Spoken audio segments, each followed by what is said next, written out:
কোভিড-19ক লৈ আৰম্ভ হৈছে নেকি কুটিল ৰাজনীতি? কোভিড-19ক লৈ বিৰোধীক টাৰ্গেট কৰিছে নেকি নৰেন্দ্ৰ মোদীয়ে?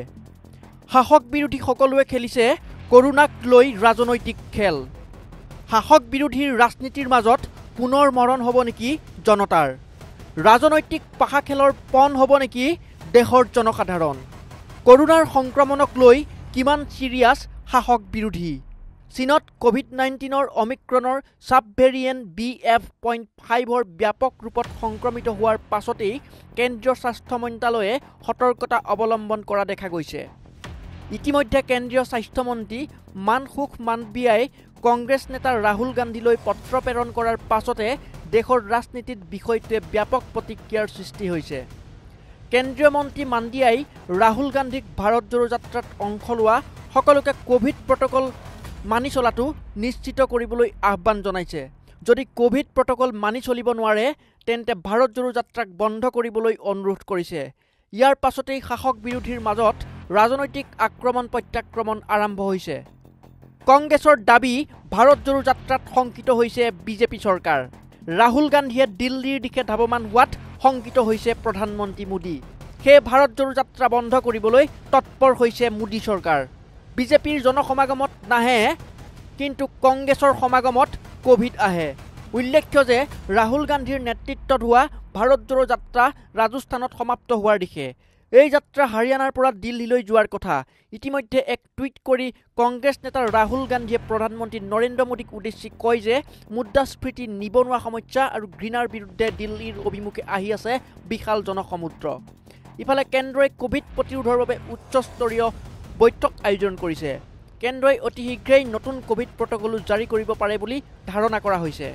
কিন্তু কংগ্ৰেছে চৰকাৰক আক্ৰমণ কৰি কয় যে ভাৰত জোড়ো যাত্ৰাই জনতাক স্পৰ্শ কৰাৰ বাবে শংকিত হৈ মোদী চৰকাৰে ৰাজনৈতিক উদ্দেশ্যৰে কোভিড প্ৰট'কল জাৰি কৰাৰ বাবে আগবাঢ়িছে, যাতে কংগ্ৰেছ ভাৰত জোড়ো যাত্ৰা বন্ধ কৰিবলৈ বাধ্য হৈ পৰে।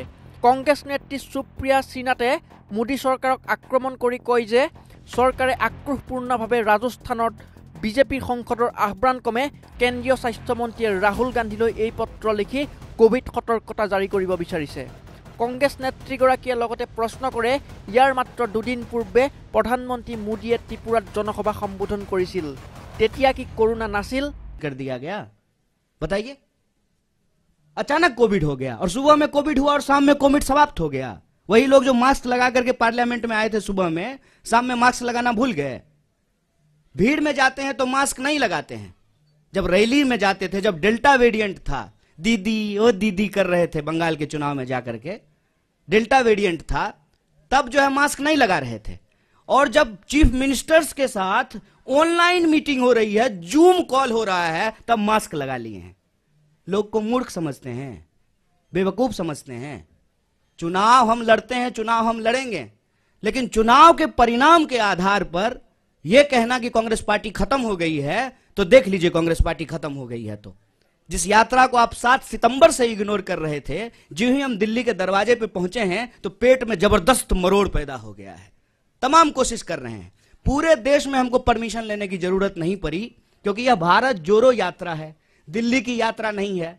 लेकिन जो है दिल्ली में जो है अड़ंगा लगाने की कोशिश की जा रही है। तो इस बात को हम सब लोग समझें।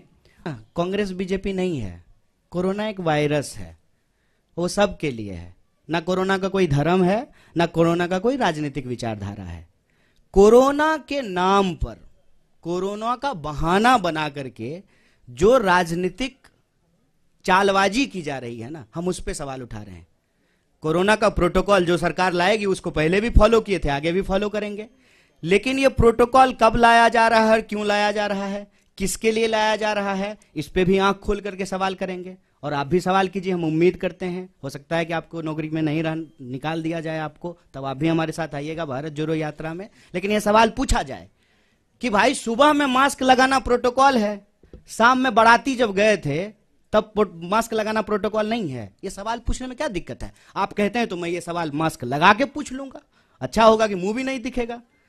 देखिए, इस पे ना रैशनल तरीके से जो है हम लोगों को समझना पड़ेगा कि रैली में कोरोना गायब हो जाता है, ठीक है, और जूम मीटिंग में कोरोना आ जाता है। इस पे आप सब लोग सवाल पूछिए। कोरोना का कोई राजनीतिक विचारधारा नहीं है। ইফালে কেন্দ্ৰীয় স্বাস্থ্যমন্ত্ৰীয়ে ৰাহুল গান্ধীলৈ পত্ৰ প্ৰেৰণ কৰাৰ পিছদিনাই ৰাজস্থান প্ৰদেশ বিজেপিৰ সভাপতি সতীশ পুনিয়াই ৰাজস্থানৰ কংগ্ৰেছ চৰকাৰৰ বিৰুদ্ধে জন আক্ৰোশ যাত্ৰা আৰম্ভ কৰে, য'ত হাজাৰ হাজাৰ বিজেপি কৰ্মীয়ে মুখত মাস্ক নিপিন্ধাৰ লগতে সামাজিক দূৰত্ব মানি চলা নাছিল। পুনিয়াই এই জন আক্ৰোশ যাত্ৰা অব্যাহত থাকিব বুলিও ঘোষণা কৰিছে। সেই প্ৰশ্ন উত্থাপন হৈছে, প্ৰধানমন্ত্ৰী মোদীৰ ত্ৰিপুৰাৰ জনসমাৱেশত কিয় কোভিড প্ৰটকল পালন কৰা নহ'ল? বিজেপি নেতা পুনিয়াৰ ভাৰত আক্ৰোশ যাত্ৰালৈ কিয় পত্ৰ প্ৰেৰণ কৰা হোৱা নাই? ইয়াৰ উপৰিও কংগ্ৰেছে প্ৰধানমন্ত্ৰী মোদীক আক্ৰমণ কৰি প্ৰশ্ন কৰে যে মাৰ্কিন প্ৰাক্তন ৰাষ্ট্ৰপতি ডোনাল্ড ট্ৰাম্পে গুজৰাটলৈ আহোঁতে কোভিড প্ৰটকল ধোঁৱাচাঙত কিয় উঠাইছিল? পশ্চিমবংগৰ বিধানসভাৰ সময়ত নিৰ্বাচনী প্ৰচাৰ কৰি দিদিক খেদক বুলি কোনে ৰাউচি জুৰিছিল? সুপ্ৰিয়া শ্ৰীনাথৰ লগতে কংগ্ৰেছ নেতা কানহায়া কুমাৰেও বিজেপি চৰকাৰক এইদৰে তীব্ৰ ভাষাৰে আক্ৰমণ কৰিছে। কানহায়া কুমাৰে কটাক্ষ কৰি কয় যে ভাৰ্চুৱেল মিটিঙতহে কৰোণা আহে আৰু বিজেপিৰ জনসমাগমত কৰোণা নাহে বুলিও মোদী চৰকাৰক কটাক্ষ কৰিছে। भाजपा के राजस्थान के सांसद पीपी चौधरी जी ने स्वास्थ्य मंत्री को लिखा था और कोरोना का और भारत जोड़ो यात्रा के संदर्भ में कुछ चिंताएं जाहिर करी थी। तो पहली बात तो चिट्ठी भी भाजपा के सांसद के आधार पर लिखी गई है और वो प्रेषित कर दी गई है आगे। हम बहुत अभिभूत हैं आपकी चिंताओं को देखकर, लेकिन हम उसी स्वर में आपसे ये भी पूछना चाहते हैं कि क्या यही आईना, क्या यही चिंता मोदी जी को भी बताई गई है? क्योंकि 2 दिन पहले तो वो त्रिपुरा में रैली कर रहे थे, ठीक ठाक भीड़ भी आ गई थी, तो क्या वहां पे कोरोना नहीं फैलेगा क्योंकि वहां पे महामानव चले गए? पहली बात। दूसरी बात, और मैं ये बड़ी जरूरी बात आपसे करना चाह रही हूं कि क्या हिंदुस्तान में कोरोना को लेकर कोई नए प्रोटोकॉल बनाए जा रहे हैं? क्योंकि अभी तक तो आप लोग अपनी पीठ ठोक के और सीना ठोक तान के कहते थे कि कोरोना पर हमने विजय पा ली। आज कहीं कोई नियम कानून ही नहीं है, चाहे प्लेन हो, चाहे ट्रेन हो, चाहे सार्वजनिक जगह हो, बिना मास्क के लोग आराम से घूम रहे हैं। इसका मतलब कोरोना नियंत्रण में है। और एक बहुत जरूरी बात यह भी कि क्या आपके मंत्रालय ने कोरोना के संदर्भ में कोई नए नियम और कानून बनाए हैं? खैर, यह आईना तो आपको भाजपा को भी दिखाना चाहिए, लेकिन जैसा कि अपेक्षित था, सरकार ने माहौल बनाने का काम किया और तुरंत चरण चुंबक चैनल्स और एंकर्स लगातार जुट गए कि कोरोना कितना बड़ा खतरा बन के खड़ा है। तो मेरे 2-4 आपसे सवाल हैं। अगर कोरोना इतना बड़ा खतरा बन के खड़ा है और पार्लियामेंट सेशन में है, तो पार्लियामेंट में इस पे चर्चा होनी चाहिए। पार्लियामेंट का सत्र कैसे चलने दिया जा रहा है? कोई नए नियम, कानून, प्रोटोकॉल क्या अनाउंस होंगे? क्या मास्क फिर से अनिवार्य होगा? इसके बारे में अभी तक हम लोगों ने कुछ नहीं सुना है। और असलियत तो ये है कि जब कोरोना काल था, तब तो आप नमस्ते ट्रंप करा रहे थे और चुनी हुई सरकार मध्य प्रदेश में गिरा रहे थे। आप तब तो दीदी ओ दीदी कर रहे थे बंगाल में। आपने बंगाल में, असम में, उत्तर प्रदेश में चुनाव करवाए जब लाशें तैर रही थी और वहां से रामनामी खसोटी जा रही थी। अब आपको कोरोना की चिंता याद आ गई। ये कुछ नहीं है, ये भारतीय जोड़ो यात्रा को देखकर भारतीय जनता पार्टी की अंदर की जलन और द्वेष है।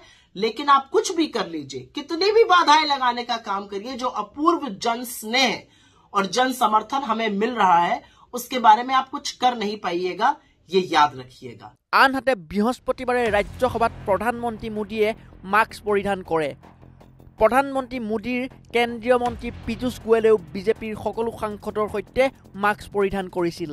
কিন্তু তাৰ কিছু সময়ৰ পাছতেই মন্ত্ৰী পীযুষ গোৱেলে সংসদ ভৱনৰ সন্মুখত একাংশ শিক্ষাৰ্থীৰ সৈতে বিনা মাস্কেৰে উঠা ফটো নিজেই টুইটাৰত শ্বেয়াৰ কৰিছে। মুঠতে কৰোনাক লৈ চলা শাসক আৰু বিৰোধীৰ মাজত চলা এই আক্ৰমণ প্ৰত্যাক্ৰমত দেশৰ জনতা এতিয়া বিভ্ৰান্ত। সেই প্ৰশ্ন হৈছে, কৰোনাক লৈ শাসক বিৰোধী পুনৰ ৰাজনীতি কৰিবলৈ আৰম্ভ কৰিছে নেকি? কংগ্ৰেছৰ কান্ধতে বন্দুক থৈ কংগ্ৰেছৰ ভাৰত জোড়ো যাত্ৰাক স্তব্ধ কৰিবলৈ কৌশল প্ৰয়োগ কৰিছে নেকি নৰেন্দ্ৰ মোদী চৰকাৰে?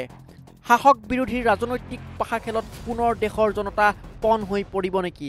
এইসমূহ প্ৰশ্ন এতিয়া অতিশয় গুৰুত্বপূৰ্ণ হৈ পৰিছে। ভিডিঅ' এডিটৰ দেৱজিৎ ডেকাৰ সহযোগত news desk report north east নাও। কেৱল খবৰ নহয়, খবৰৰ আঁৰৰ সত্য, নিৰপেক্ষ আৰু নিৰ্ভীক বিশ্লেষণ। কেৱল নৰ্থ ইষ্ট নাও। আপোনাৰ সহায় সহযোগিতা নিতান্তই প্ৰয়োজনীয়। লাগিব গঠনমূলক সমালোচনাও। চাই থাকিব নৰ্থ ইষ্ট নাও।